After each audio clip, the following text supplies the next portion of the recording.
Dans le reste de l'actualité internationale, il y a la guerre en Ukraine et ce nouveau bombardement qui a visé l'aéroport de Dnipro. C'est dans le centre-est du pays. Selon le gouverneur de la région, l'aéroport lui-même et les infrastructures à proximité ont été totalement détruits.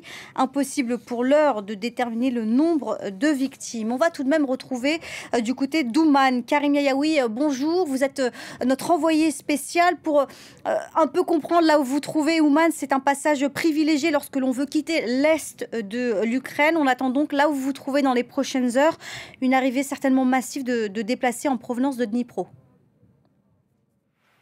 Alors il va sûrement y avoir des gens qui vont passer par Ouman, c'est quasiment inévitable. D'ailleurs, quand on est arrivé par ici en provenance de l'ouest du pays, on a croisé beaucoup de voitures avec des plaques d'immatriculation en provenance de Donetsk ou de Kharkiv. C'est vrai qu'on a beaucoup parlé de ces convois humanitaires depuis hier. Mais ce samedi, un peu moins de 5000 personnes ont réussi à être évacuées. Donc on voit bien qu'un certain nombre de citoyens de l'Est du pays tentent de partir par leurs propres moyens. Vous le disiez tout à l'heure, dans la nuit, eh bien, il va y avoir un certain nombre de cars qui vont quitter notamment Dnipro, qui est en quelque sorte le premier point de passage lorsqu'on quitte les zones du Donbass. Un car qui va notamment arriver ici du côté d'Ouman. On s'est entretenu avec un responsable du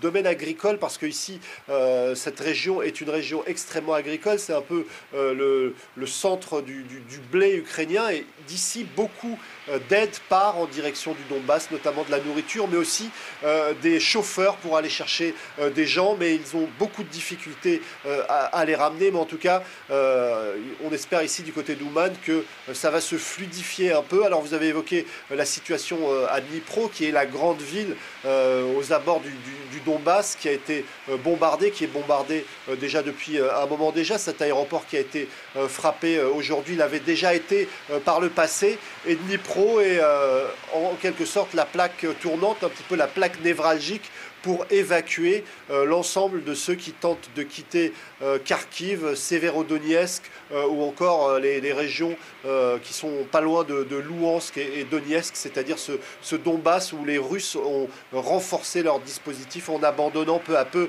notamment la région de Kiev. Karim Yayaoui, envoyé spécial de France 24 en Ukraine. Merci à vous, Karim, pour toutes ces informations.